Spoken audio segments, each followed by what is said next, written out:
ನಮಸ್ಕಾರಗಳು. ನಮಸ್ಕಾರಗಳು. ನನ್ನ ಹೆಸರು ಸಮೀಕ್ಷಾ. ನಾನು ಎರಡನೇ ತರಗತಿಯಲ್ಲಿ ಓದುತ್ತಿದ್ದೇನೆ. ಹಿರಿಯ ಪ್ರಾಥಮಿಕ ಶಾಲೆ ಕರ್ನೀರೆ. ನನ್ನ ವೀಕ್ಷಕರಿಗೆಲ್ಲ ದೀಪಾವಳಿಯ ಹಾರ್ದಿಕ ಶುಭಾಶಯಗಳು. ಇವತ್ತು ನಾನು ಚಿಕ್ಕ ಕಥೆಯನ್ನು ಹೇಳುತ್ತೇನೆ. ಅದು ಟೋಪಿ ವ್ಯಾಪಾರಿಯ ಕತೆ. ಒಂದು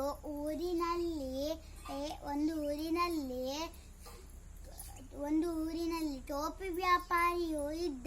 ಅವನು ಟೋಪಿಯನ್ನು ಎಲ್ಲ ಮಾರುತ್ತಾ ಬಂದ. ಆವಾಗ ಅವನಿಗೆ ಸಾಕಾಯಿತು. ಆವಾಗ ಅವನು ಒಂದು ಮರದ ಕೆಳಗೆ ಮಲಗಿದನು.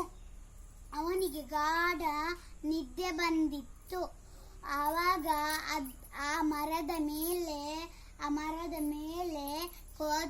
ತುಂಬ ಕೋತಿಗಳು ವಾಸವಾಗಿದ್ದವು.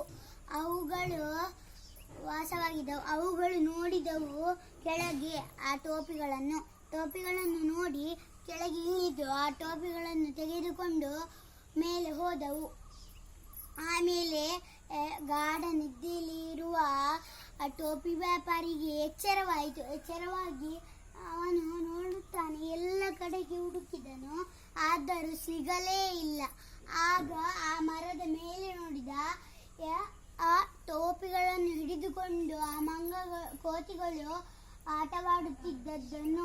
ಅದಕ್ಕೆ ಅವನಿಗೆ ದುಃಖವಾಗಿ ಒಂದು ಕಲ್ಲನ್ನು ಹಿಡಿದುಕೊಂಡು ಎಸೆದನು. ಆಗ ಕೋತಿಗಳು ಕೊಡಲೇ ಇಲ್ಲ.